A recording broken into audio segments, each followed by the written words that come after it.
in your relationship until the wheels fall off, chair. Hey, YouTube. Welcome. I'm back. Can someone from TikTok just tell me if you can hear? What I'm talking about currently, YouTube, is just these mothers that are enablers. Do you know what I mean? And the men have mummy issues, but they don't think they have mummy issues. Your relationship is so unhealthy with your mother, babe. You're codependent with your mum. It's like you're in a relationship with your mum. You are the daddy. You had to be the daddy because daddy was here, there, and everywhere, sleeping with everyone, going from country to country. Like, don't get me started.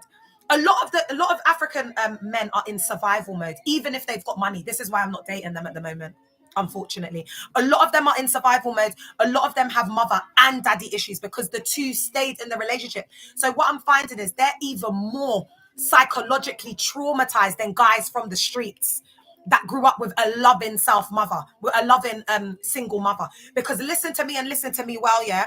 You might not grow up in a 2.0 family, this, that, and third. But if you've got a mother who has shown you love, or a father, a parent who has shown you love, you can get through anything. Because when I fell flat on my face, and I discarded my mum, because that's what they want you to do in there, discard your family and isolate you. I discarded my mum, and as soon as it all fell off, and they discarded me, wouldn't even human fecal matter. Who was it picking up the pieces? Who was it coming to rescue me? Who was it that stood 10 toes down for me? Who was it that was on the phone to me, there for me, doing everything, keeping my mental health, helping me with my kids? It was my mum. It was my mum, man. You got a mother that loves you. That, like, it's not, there's kids that are messed up that come from rich homes. It is about the love and the nurturing. And I make sure I'm not perfect, and I got a lot of issues. But one thing my kids will never be able to turn around and say to me is that I never felt loved by my mum.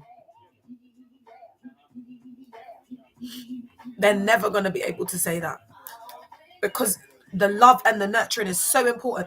And that's why so many children are suffering in there, man. Because the parents, it's just narcissistic abuse. That's all it is, man.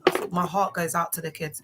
Hey, Instagram, it's Leah. I'm back. I'm currently live on YouTube and TikTok, having a full-on breakdown. We've just been talking about so much. So what I've been talking about is the celibacy in marriage, men having mummy and daddy issues. The women are the enablers, the mothers of these men. So when they get married to these women, a lot of the time, the mother-in-law can feel, like overbearing or overpowering.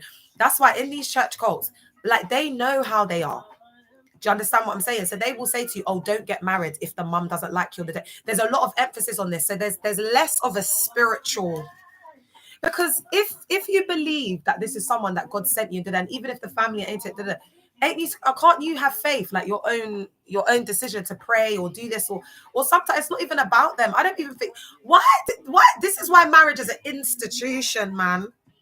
Why is it about the mother and this and that and that? When is the mum gonna be there when you're getting your back blown out? Is the mother in the room? This is the problem. This is why, especially in like different diasporas of marriages, all we've got left in the clubs at the moment are these rinsed out uncles, single married husbands. That's the uncles. That's what we have, because they don't want to be at home, but they followed all of the cultural. This is why we're here. So the mum is not going to be, your mum's not in your bedroom, babe. You're not. That's why they all cheat in the end. Do you get what I'm saying? Because what they really want is a mother. They want the mother that they didn't have. Because a lot of the time what happens is most African men have been absent, just completely absent. If they've been there physically, they've been emotionally and mentally absent from the marriage. So therefore the kids, because there's an emotional need. Do you get what I'm saying? Like the man can be there doing his duty. And that's why when someone said to me consistency was love, I had to disagree, because you've got men who are doing their duty, paying the bills, consistent, doing what they need to do, keeping the wife sweet, but have been in, have a whole marriage and, relationship, a whole other relationship. And they're actually in love with the mistress. They don't love the wife. The wife is out of convenience. And a lot of these men, the mothers were enablers. A lot of them are covert narcissists. A lot of them are just, they've just been on this cyclical trauma, this cyclical pattern of abuse, you know what I mean? So the mums have taught the sons to internalize it, and the sons are weak because they've had to be strong from so young. A lot of in a lot of these households, there's a lot of DV as well in the African like community. There's a lot of DV. There's a lot of rape in marriages as well, because these men don't understand. They're very entitled. Like the African man is very entitled at his core in nature, and he doesn't like to be told no.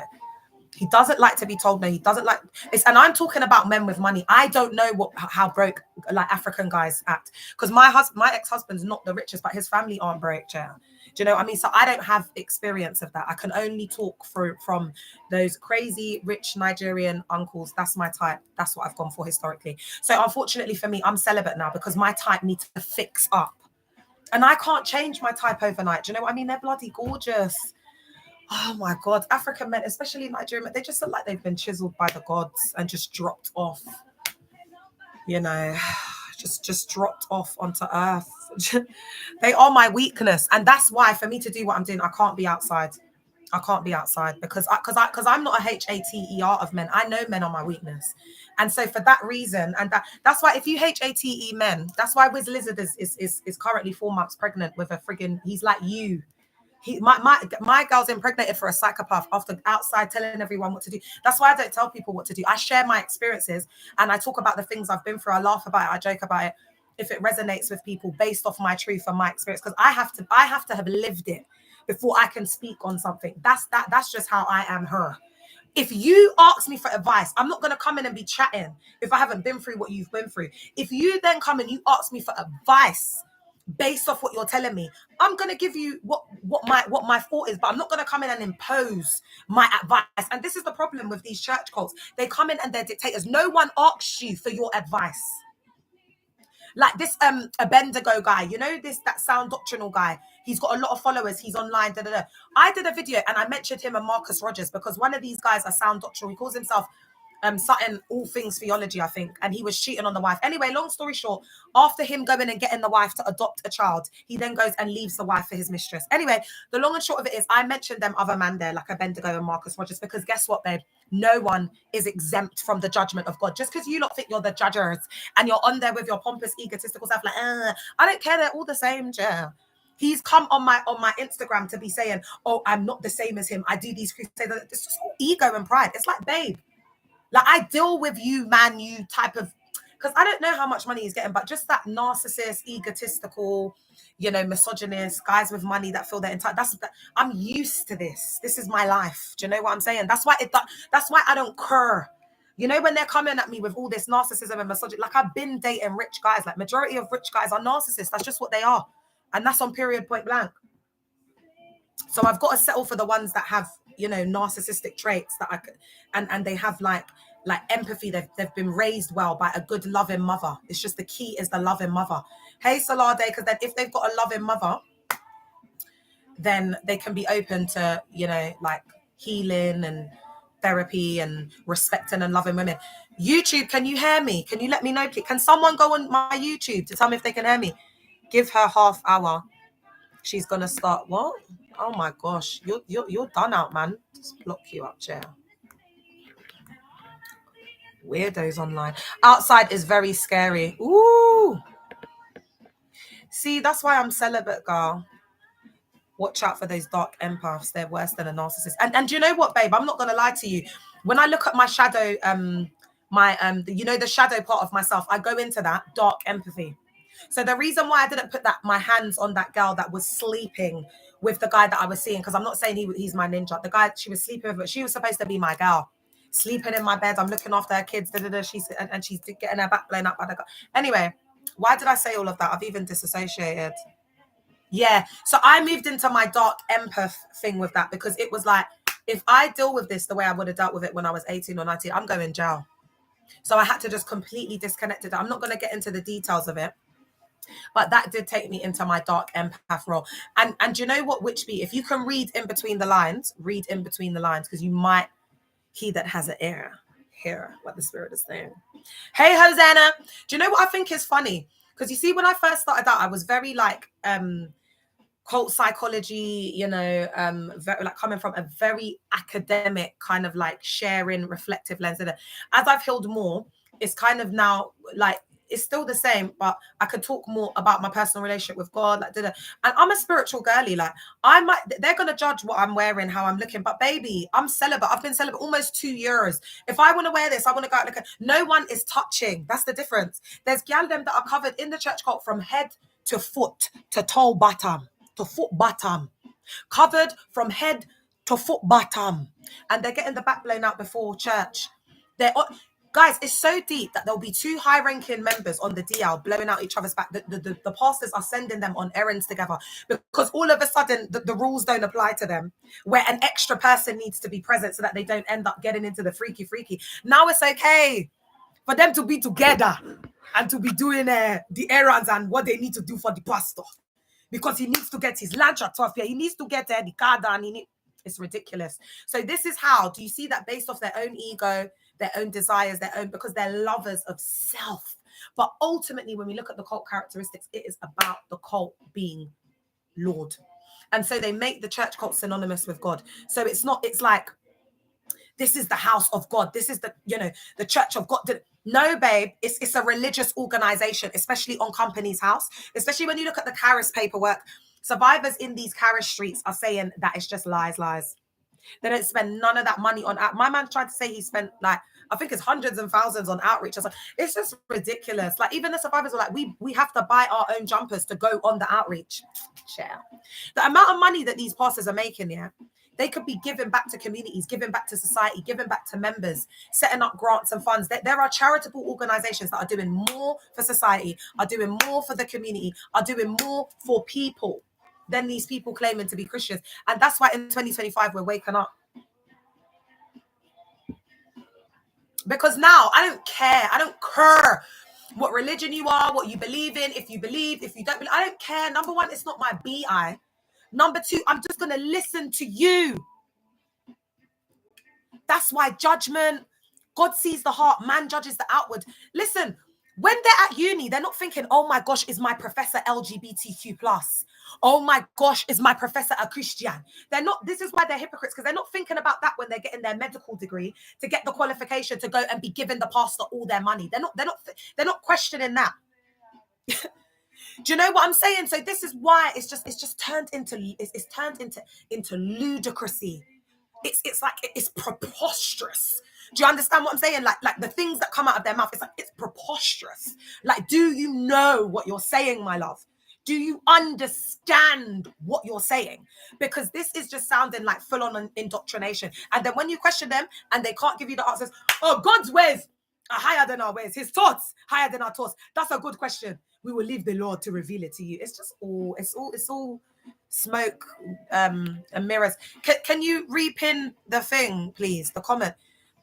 Guys, can you hear me on YouTube? I'm going to be so upset if you can't hear me on YouTube, yeah.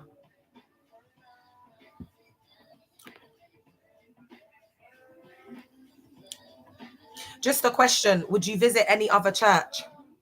Thanks, Hosanna. The thing is, yeah, before Westy and Co started looking at churches, yeah, I have been talking about this from last year. Everyone says it, and the survivors were saying it, because the survivors have got my back, child. They're like, no, because we remember when Leah was saying, like you lot have just got me like differently, because I even forgot about me saying, but I was saying I was going to go and visit them for ages. And the reason why I even started visiting these churches in the first place was because survivors were just church cult hopping too much, man. So I had to try and give like healthy alternatives, but also for my healing and for these spaces to not feel like they take it. But after the last one that I went to, because guys, the truth is I don't think I'm going to have anything particularly good to say. Do you know what I'm saying? Because the fundamental issue with a lot of these spaces is the doctrine as well. Do you know what I'm saying? Like, I would say I'm more of an intersectional feminist. There's a lot. The reason why this is breaking my heart saying this, child. My prayer is that women will wake up, but come into the realization that I can't put my hands on my heart, because I'd be lying to myself and everyone else, and I'd be a liar, and the truth wouldn't be in me. Can you hear me on YouTube? The reason why I don't believe that the canon Bible is infallible is because there's too much misogynistic patriarchal rhetoric. And then I see the outcome of that in the DUMB women that I could never respect or be around or vibe with or even be in a room for 5 minutes with. We have nothing in common. I'm a sapio eggshell. So I like a man to dominate me with intelligence and information. Do you understand what I'm saying? But as I've learned about self, I've realized these things. So again, in that same dynamic, it crosses over into dynamics of friendships. I can't be with a friend or what, and it's like I'm always pouring into. I'm not, and the thing is, I'm starting making really good friends with a survivor that's so young. I think this survivor's like 25, but so wise. Like, do you know what I mean? Like when we meet up and stuff, and it's just like the conversation we have. Like, she's not draining. Do you know what I mean? Like, it's so refreshing. I know I am quite youthful. It's so weird though, because I'm quite youthful, but then it's like I tend to like get on really well with younger people who are like old souls. Because I think at the core of it, I think I am an old soul. I've always been an old soul. And I think because, guys, they would say anointing. I have an anointing for young people. And this is what they're afraid of. Because young people are the future. And that's who they target. Like, I haven't targeted young people. This is just me. The young people are effing with it, innit? It's the cool auntie vibes. So this is how their leaders are, but it's warped. They try to have their leaders like a bit relevant. You know what I'm saying? So they can like vibe with the young people. Salade, are you still here, babe? Can you check if you can hear me on YouTube, babe?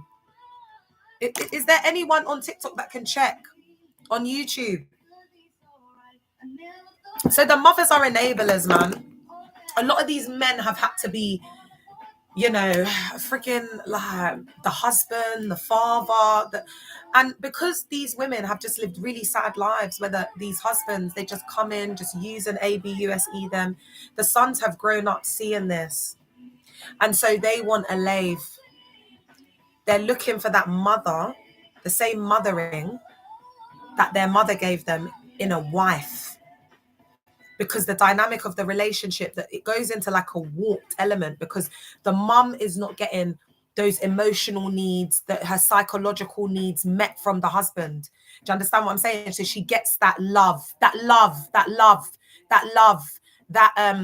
you know, just the what's it called? You know what I'm trying to say? That not the intimacy, but that love, that thing that you're supposed to be getting it from the husband, but they overcompensate with the kids to the point where they're stifled. And it's like, and this is when you get the mums that are involved in the marriage, like they're the third wheel. Do you understand what I'm saying? Because they might as well be in a relationship, the son and the mum. Do you get what I'm trying to say? Like, it's just weird. It's weird AF. And then people have been like, oh, this is how the aunties are. Thanks for the follow, Jasmine. This is how the aunties are. This is how they are with their sons. Don't play with the aunties. We Nigerian women, we are the only ones who can handle. It's just like, oh, babe. This is why all of the Nigerian men are just, they're dating so many. They're going, have you seen the Nigerian men now, like dating all these different types of women? It's like, because you lot have been too proud. It's too much pride. It's that pride in the epigenetics. And then they've been able to fool a lot of generations of men into thinking that these women are submissive. They're not. They're controlling. And that's why the men are running away. It's deep, man. Does anyone have any questions? I think I'm going to start winding down, y'all. I think it's been a bloody good live. I think YouTube, get it to 20 minutes. YouTube, do you have any questions for me? Does anyone have any questions? I've loved it today. This is a real pick me up for me. I really, really needed this. And guess what, guys? I'm going to say, this is going to be my last bit before I go. I'm waiting for people to ask questions. But guys, ask questions. At least one person should ask questions. It is a sign of disloyalty when I am preaching to you and you don't ask questions. So the other day, well, not the other day, like last year, I got my key stuck in the door. Guys, it is what it is. And I saw this old guy like in my neighborhood, because I live in a good part, but you don't human fecal matter where you live. Because this neighborhood is really, really quite something. So anyway, my man's come, like, you know, like, because he's got that provider vibe. So he's come and help me with the door. My man's taken off the whole thing of the door. He's trying to do everything for me. So he was like, if you ever need help, love. I mean, come on, look at me. He doesn't want to help me. Yeah. So he was like, oh, if you ever need help, love. So there was a nail, that came out of the bunk bed for the kids. And I only bought that bunk bed like 4 months ago. So I'm getting stressed. I'm thinking, like, I don't have enough, all the bills on bills on bills to be doing up a bunk bed right now when that is fresh. So anyway, he seen me the other day and I'm like, oh my God, if you come and look at the bunk bed. My man's come. He said he was going to come at 9 a.m. and he came and he did the bed. And guys, I'm not even going to lie to you yet. This guy is like, I don't know, guys. I think I like him. I think he's all right. Guys, no word of a lie to you. This guy he must be in his 60s. He must be in his late 60s. Do you know what I'm saying? But I just love that. Do you see what I mean? Like, he would never think that I'd be feeling him like that. He doesn't even think that he's got a chance. And he's never going to be online watching this. You know what I mean? My man is an old man, yeah. But that's what I'm saying. Like, you get me? Like, it's just that he came. He's stuck to what he said. He said he's coming at 9 a.m. He's coming at 9 a.m. He came a bit after, but he still came her. And he's on the bed. Do you know what I mean? So that's like my little handyman guy. And I keep asking him, oh, do you know anyone that does this? Because I'm trying to gauge what his skills are. Damn. I just want to be treated right. That's all. I don't care. I don't care if you're 70. I don't care if you're 69. I don't care. Oh my gosh, makeup looks. All I eat is carbs. Babe, it's so bad. Like, I see one of the mums, walk into school because I get there early in it and she lives close to the school. So she's always walking. And the other day I was stuffing my face. I felt so bad. And she's doing all that walking and I'm just here stuffing my face with chips. I absolutely love carbs. Oh, you love pita bread with hummus. I love because you know what? I'm not gonna lie to you, babe. I'm a bit of a sucker for breads, and because I live in Kent, I live in the countryside. So one thing that they can do because Kent, it's called the Garden of England, you see.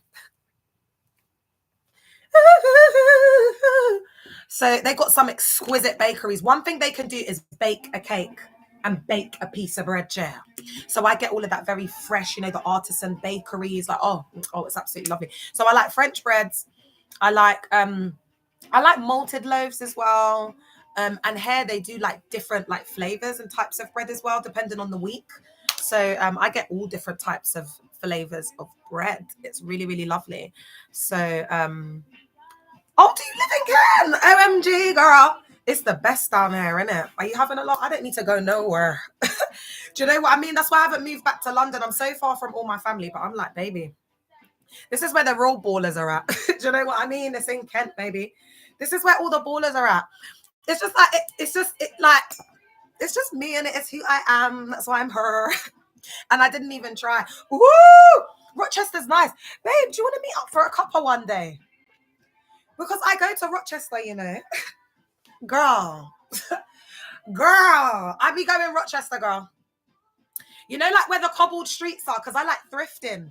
So I go to the thrift store and there's a really nice, there's that Spanish shop. You know what I'm talking about? And it's got the sweet shop, beautiful chip shop there. And then it's got the Rochester Castle. Girl, listen, because the man them love me in Kent. The man them, oh my God. The YT man them absolutely adore me down here. I'm not even going to lie. I absolutely love it. So I go everywhere and anywhere in Kent. Do you know what I mean? I just put on a little dress. I just be going to the pub chair. Do you know what I mean? And they'll be buying me drinks. They're giving me discount. I love them. And the further out I go, the better the treatment is. Do you know what I'm saying? Have you gone to therapy for all the trauma you went through? That's a good question. I'm going to answer that. You are gorgeous, of course. Oh, you're such a queen. Yeah, so hit me up, man. Because I want to do some meetups because I'm meeting up with Look Within as well next week. Oh, thanks, babe. Yeah, I was dating this really wealthy guy from Tunbridge and Wells, but he just, oh, jam. Do you know what makeup looks? Did you know that they have the Ivy in Tunbridge and Wells? They've got a really little nice one there, We could do up that one day as well because it's really nice in there. Have you gone to therapy for all the trauma? I'm going to answer this question. Yes. I've been through, and I've spoken quite a lot on therapy, but I don't want to say that therapy doesn't work because that's not true, because I do think the therapy must have been working, but you have to kind of take breaks with therapy as well because it does unearth a lot of things. And so I had to take breaks, take my time, this, that, and the fact. But from the lens of therapy, what I can say to you is I've done private therapy. I've done EDMR. I've been involved with Mind and done the talking therapy and EDMR with them. I've had a psychotherapist that was a survivor, and I'm going to recommend a guy called Richard Turner. And when I first started having counseling sessions with him as a psychotherapist, he was I think he was finishing uni, so it was about 25 quid an hour. Do you know what I mean? But now he's like, I think he's well over 50, he might be 50 plus an hour. Do you get what I'm saying? Because he's grown, you know, in his practice and whatever. But he was in a cult similar to Hillsong, and he was actually living in their accommodation. He's got some wild story, and he's Liverpudlian. So and he's been on like TV programs, like talking about his experiences. I think it hasn't put out your whole comment, my love. So Richard Turner, you can find him on the BACP, British Association of, I think it's counselors, is it? Of counseling. So you can look on the BACP website and put in Richard Turner. Out of all of the therapy that I've done, Richard Turner was the best one. I had a very inappropriate therapist that went as far as to call my husband one time when I was crying about how unhappy I was in the marriage. And again, this was an auntie. So do you see how they like step over the line? Because she wasn't like going to one of these Pentecostal churches, but she was still doing up some type of church. And you see, they get the lines blurred because it's like, now you are my daughter. It's like you've crossed the line into professional. It's client professional. It's therapist client dynamic of a relationship. Why have you taken it upon yourself to be calling up my ex-husband? Do you get it? Hey, Chunky. So I've had some bad experiences with therapists. What I find is that the NHS therapists, you know, they're clocking in, they're clocking out, they're underpaid. You know, a lot of them have their own issues, because why don't you have a private practice? You know, them ones share. The ones, if you go private, but then some people don't have money and that's all you've got. So you've got to make the best out of it. Just what I'd say is, if you're getting therapy on the NHS or free therapy, just see it as a space to talk. That's what made me start thinking about, well, it was God. Ultimately, God gets the glory each and every time inside. But I think what I should say, because God had this planned before I even started doing it. When I started going to therapy, that's how I realized, and it was like consistent therapy, because this is the first time that now I was with the mental health community services, that I was going to be getting 6 months of block therapy that could extend. Yeah, because they've taken responsibility for me now. Okay. I realized that it was just a space to vent, because a lot of the time, but remember, that's what therapy is in its essence, and you have to do the work yourself. That's why I haven't lost my mind, because and unbeknown to myself, I've kind of done a lot of self-reflection and all of that. So when I come into the therapy, it's like I'm almost like talking about my reflections, and then he might come in and say something. And that's really useful. Do you get what I'm saying? Because I might not have seen it that way. But out of all of my therapists, Richard Turner was the only one who taught me something. He taught me that basically I told him a story about my pastor. Thanks for the follow, babe. And long story short, I'll quickly do this and then I'm going to go. So I had a guy that I was seeing at the time. He was a clean hood ninja, yeah, and he treated me so good. Oh my God. Anyway, I'm not going to get into it. So it was hard for me to let go of the guy, because I backslid, and then I tried to come back and do up church, but the guy was just obsessed. He weren't letting me go. He was doing the most, yeah. And I remember saying to my pastor, this is really hard, like, because he was in love with me as well. He told me that he was in love with me, yeah. And then what happened, long story short, is that I'm just disassociating.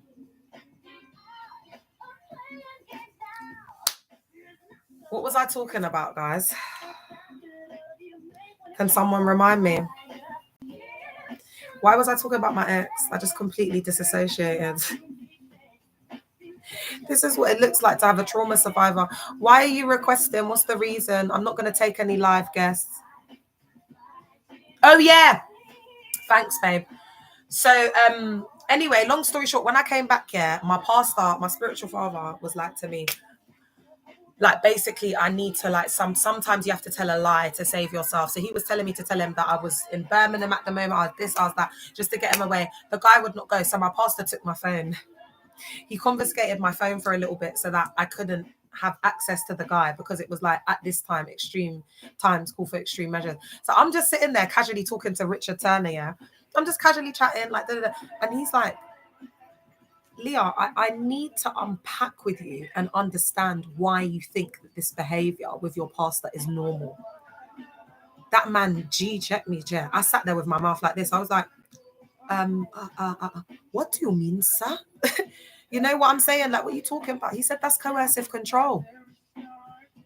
He took your phone. Like, why do you think that's normal? But the pastors would take our phone. They would look for our phone. Even on a Tuesday, Bishop Richard used to go in the women's bags. He used to empty all the women's bags and be like, what do you have in your bag? Like, that's the kind of stuff they would do. So anyway, this is so traumatic for me because I feel bad for the guy as well because I really broke his heart, man. Like, it was so unnecessary. I was so confused. Oh. And the way you are in there, you're so cold. So I think there might be some man them out there that have experienced being on the outside. So they might have been like effing with a girl in one of these church cults, and she keeps going back and forth from the guy to the church cult, from the guy to the church, because she's escaping, and that's her escapism, her escape mechanism. Do you get it? So she's like, hey, SA, she's running back to the ex, to the guy.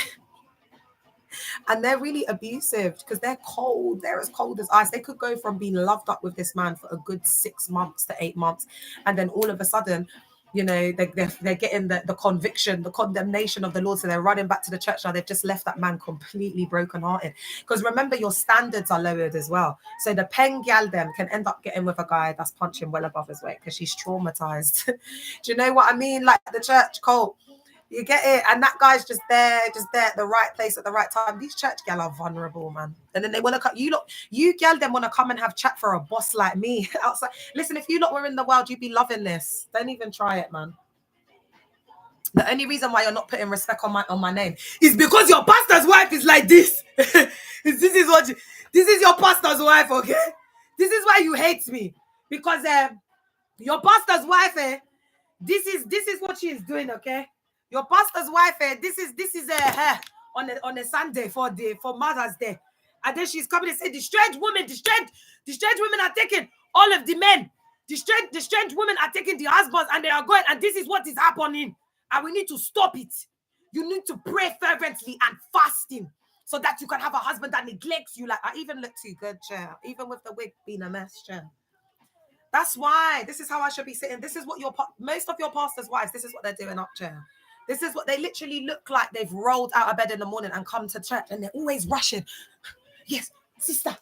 Oh, I have to do it. I can't. This is literally how they are in the car. Sister. But usually someone will be carrying the bag. Sister, have you sorted out the choir? Are the snacks prepared? Have you prepared the snacks for the event later? Because we need to make sure. Oh, Betty, we need to put several more balloons. I want it arched. I didn't say I don't want a crescent. I want more of a full moon. Okay. Yes. Let's go. Like, that's literally what they're doing up in there. So you lot are just, listen, when your pastor's wife is doing up this, yeah, and then you want to come and be having some type of chat for me, chair. It's just, it's just giving delele. Do you know what I'm saying? Because I'm 38 years old, babes. Do you get what I'm saying? A lot of your leaders and your pastors' wife and this, that, and the fact, there's not a speck of makeup, not a speck of eyelash, not a speck of everything. Yeah. And this is the thing, ladies. I would never have looked at myself in the mirror and thought, oh, I look good like this. Da, da, da. But it's taken years, like, of self-love to the point where when I look at myself, I all I see is beauty from within. I don't even want to get emotional. But a beauty that within, it's taken me so long to love myself and be like, I'm a good girl, man. I've got good energy. I'm a good girl. I'm a good person. I got a lot to offer, like but not financially and not cooking, and in terms of love, setting these rose baths, making homemade oils and creaming and massaging my man. I got a lot to offer, like sensually. Because a lot of women are not in their feminine energy and they're not sensual as well. That's another thing. And the thing is, like they're saying, oh, a lot of girls, like good girls, have turned bad. And I've always been a good, bad girl. You know them ones. That's me. I've always been the good, bad girl, child. So this stuff, it doesn't affect me, child. Do you know what it is, TA? Because I was a wife. Thanks for the follow. Because I was a wife for 10 years. But now we're taking it too far. The thing is, though, I do look good on Insta and YouTube, yeah. I do look right. All right, let me just leave it.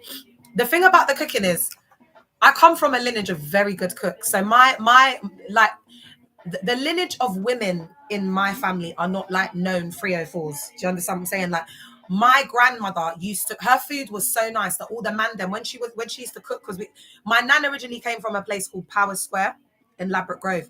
So we don't have blocks. It's weird. I don't even know how to explain these. There's some of these places in the hood, they're like, I don't know how to explain it, but they're not flats, but it's maybe like 2 floors and then you go up the stairs. Anyway, my point is, so you could smell the food coming out because it's not like blocks.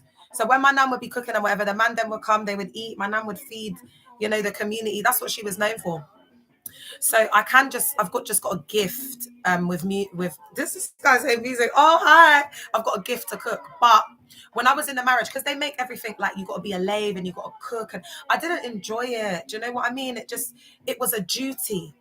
It wasn't out of something that I was doing out of love. And then also it triggered me. So whenever I would start cooking, especially like, if I want to do like a little obona soup, or I want to do ayamache, or do you know what I mean? I want to do like a stew, or I want to do up like a full on, like Caribbean roast, like what I did on Sunday with the rice and peas, the mac and cheese, the this, the that.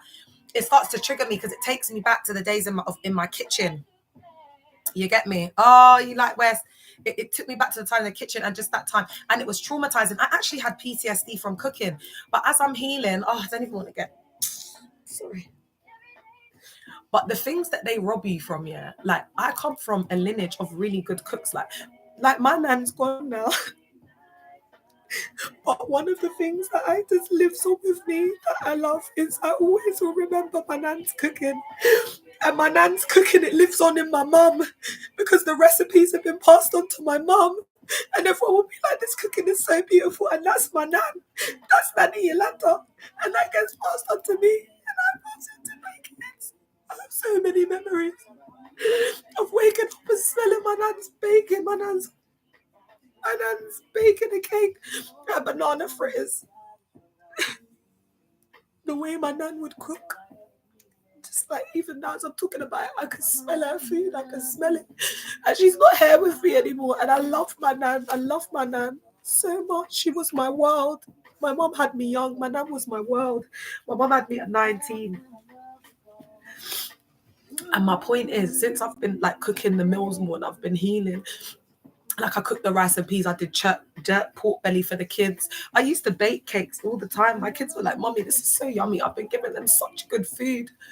And it's like, because I'm healing, but it's things about like this is wealth.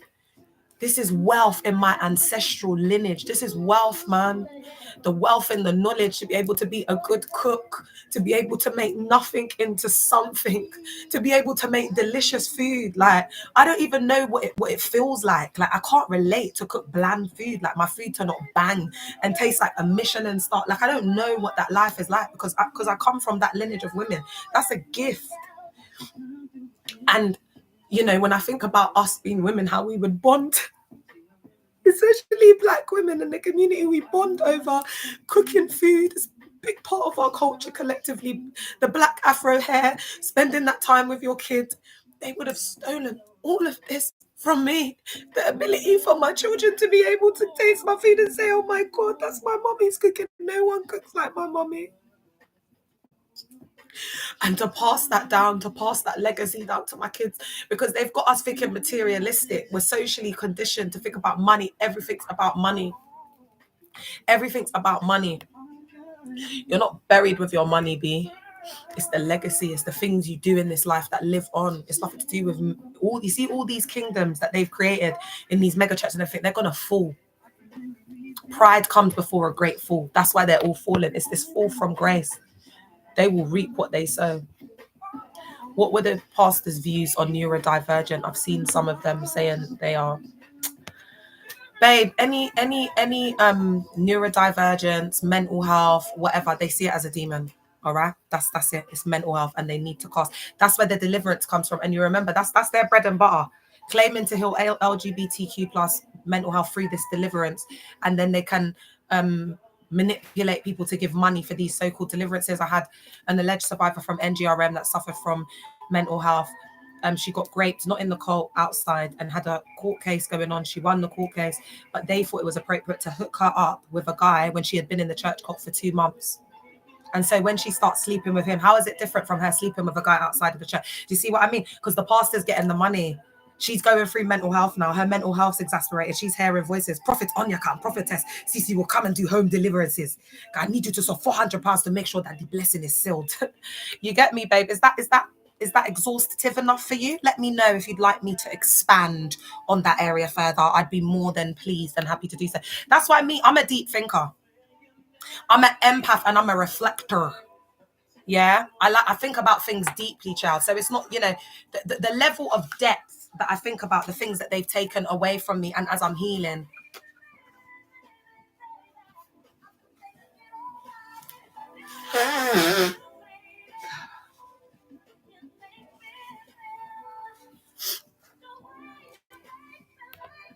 Well done for surviving a cult. I've watched too many documentaries on them. All I can say is I'm glad you got out. Oh, thanks, Crystal. I really appreciate you.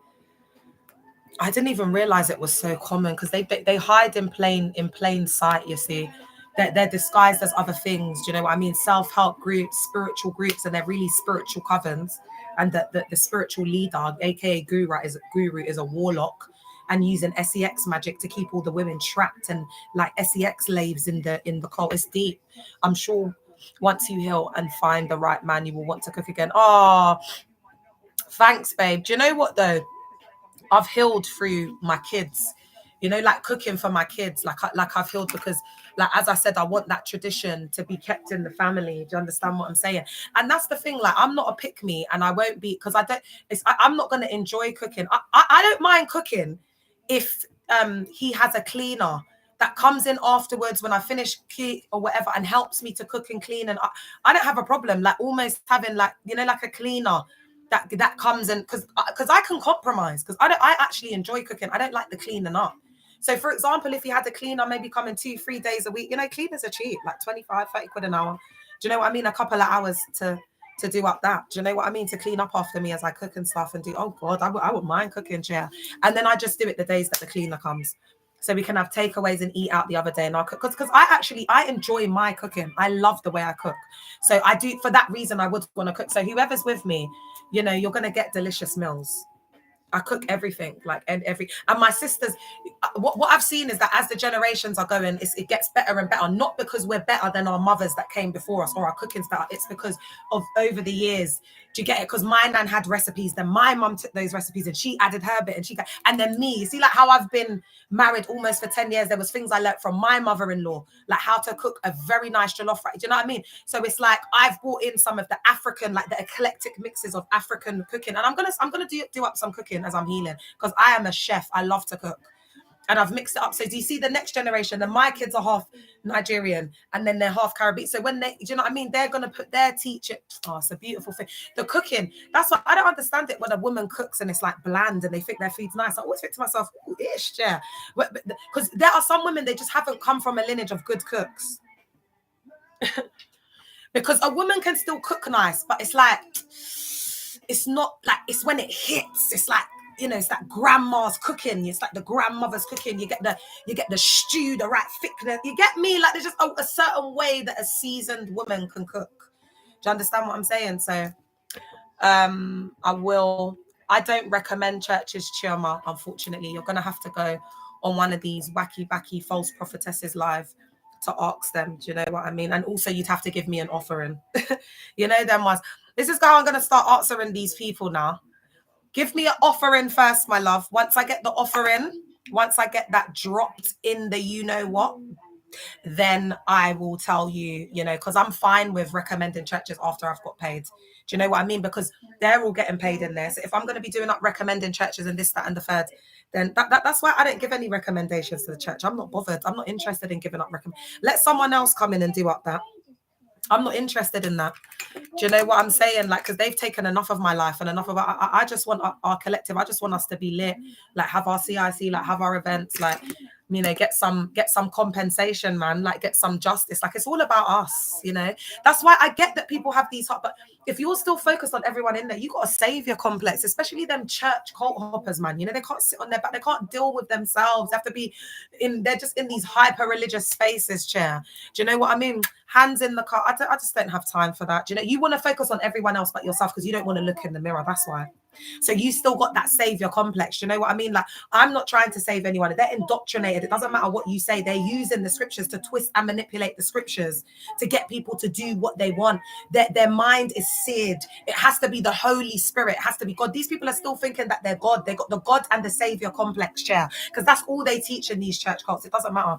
And these so-called churches that they think is healthy. You're gonna think any church is healthy if you've just come out of a church cult that's a practical sex ring. It's giving P. Diddy. That's what you've just come out of. And now because you're going to Holy Temple Baptist Church, you get me, and the pastor is a whitey and it's not the same, but now you think you found your home. All right, babe. You haven't healed.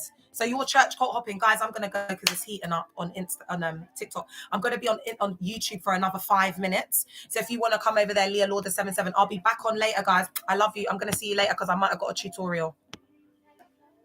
All right. All right, YouTube, it is just us and it is Instagram. It is just left with you and I. I'm going to go now because I'm going to have to leave soon. I've got an appointment, a GP appointment, because as I said, I've been feeling depressed and also like to unalive myself. I'm getting those ideations. So I need to go back to my GP and but I wasn't taking the medication properly. That's another thing that was going in, because it's very hard when you're coming out of, like trying to survive, like your mental health. That's why if people are watching my videos and they're, yeah, because you have the privilege of watching me, isn't it? And knowing that I'm all right. How do you know I'm all right? Because you see me on the internet. I will never take someone saying, oh, you were on the internet, I thought you were all right. I'm telling you, I'm not all right. You know them ones. And I have to get through what I'm getting through, and I have to go through what I'm going through. I have to pick up the pieces by myself on my own and be doing up what I'm doing up. I'm Gabs. I asked about neurodivergent because I'm autistic myself, and some churchgoers aren't gracious towards that. Gabs, when I tell you, girl, they don't understand. Ask a pastor to tell you what is neurodivergence. You know them ones. And the thing is, do you know what, babe? Because you've come on here, what I'm going to do is a bit of content, because I've been wanting to speak about neurodivergence and how, because I think I'm neurodivergent. I haven't been diagnosed yet, but I think I've got an assessment. I'm waiting to get assessed for ADHD and autism, because I've been diagnosed with BPD. And as you know, being a neurospicy baddie, that you can sometimes get misdiagnosed with BPD before you get diagnosed with autism and ADHD. And I feel like, you see that whole like mental health and disability advocacy piece, yeah? That is definitely going to come to another level where I would actually be willing to go out and protest for women's rights, disability rights, etc. But because I'm still processing it myself, does that make sense? Because I'm waiting to go through this assessment process, this, that, and the third. It's like I'm just, it's a lot to take in. Does that make sense, babe? But again, back to what I was saying, people who are neurodivergent, we take things literally. Do you understand what I'm saying? So when these pastors, are doing that, we're easier to finesse. Because especially the men who are in dynamics of romantic relationships, there's been examples of men that have been coerced through the women, through them spiritually pimping out the women, and then they get coerced to give a lot of money. Do you understand? Because they take it literally. They're not reading in between the lines. Is what I'm saying making sense? Another thing as well with especially like autism and neurodivergent people is that also we don't like authority, kind of speak the truth, we'll just say things as it is, and they don't like that. So there's that element that needs to unalive inside. So what I think happens with neurodivergent people is when we're stifled from like speaking our truth into what happens is they become like socially isolated, and then they lack social skills. Like that guy, is his name Kevin? The beautiful man, and he's autistic, and his mum, they're African, and the mum does so much advocacy work. I bloody love that woman, Chair. But do you see that because Kevin's come from a mother that's loving, that's put in that time, that's put in it? Do you know what I mean? Like, he does a lot more than they even expected him to be able to do. Do you understand what I'm trying to say to you, babe?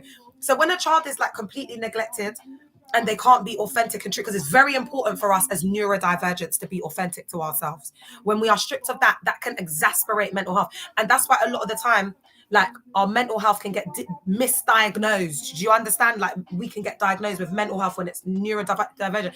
Is this making sense? Because the cult can exasperate, and that's why I think my diagnosis has taken years, like so long, because I'm also a good masker.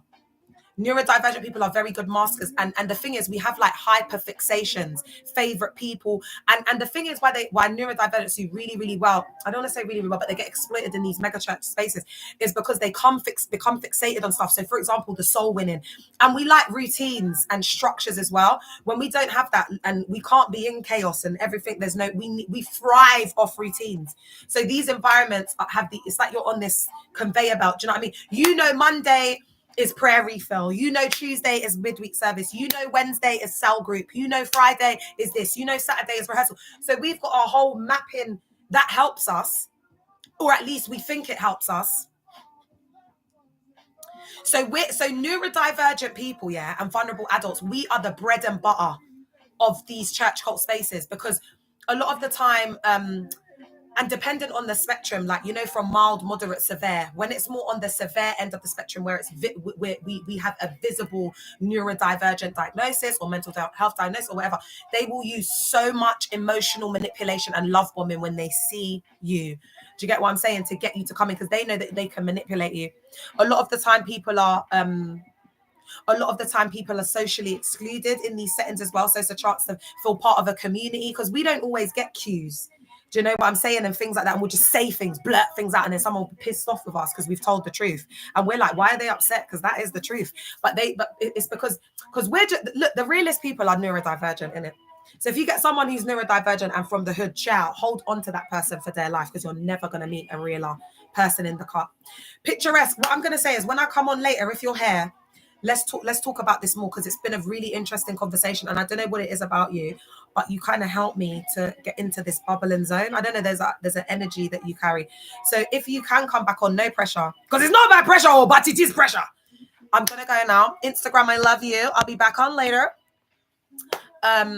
YouTube, I love you guys. I don't know why I don't come on here more often. I always feel like I need to be done up a little bit like this. Oh, this phone is burning hot, chair. Let's try and get this recording, guys. Let it cool down. I didn't even realize. Oh, bye, my love. Thanks, YouTube, man. Thanks, YouTube, man. I appreciate you guys. I always love coming on YouTube. I will be back later to talk. I want to talk about a bit about neurodivergent. I don't know what we're going to talk about. We'll see where the spirit takes us here. We'll see where the wind takes us. I don't care what she's saying. If she's sitting there with her TT out, I'm not going to listen to her talking about God. But I will sit there and listen to Sister Watermelon, whose husband has cheated on them prolifically, has put hands on them, has no respect for them, has multiple mistresses, even if he doesn't have, let's not even say multiple, let's just use David Antwi as an example. Somebody who's sitting next to their wife and saying, you cannot win a man over with femininity. I'm not attracted to my wife's body. He has chosen me to be a slave and to serve him and to do the ministry and the work of God. So you are sitting there with your TT. I don't need to do that. I'm not going to win a man over like that. I have been walked all over like a doormat. You're not going to win a man over like that. And on that note, I'm going to go, guys. And this is my character, Sister Watermelon, that I've introduced into the mega church called Mayhem and Madness. So if you want to go and watch, I've done 3 episodes. They're on Instagram, and you can watch them on there. And it's called Washed Up First Ladies Be Like. That's what it is. And it's the Sister Watermelon podcast that I'm doing. I've done 3 episodes. I've got them on TikTok and I've got them on Insta. So enjoy. And I shall be back later, and we're going to expose the church cult more and continue to step on all their necks. So I shall see you later. Thanks for listening, my loves. I will see you soon.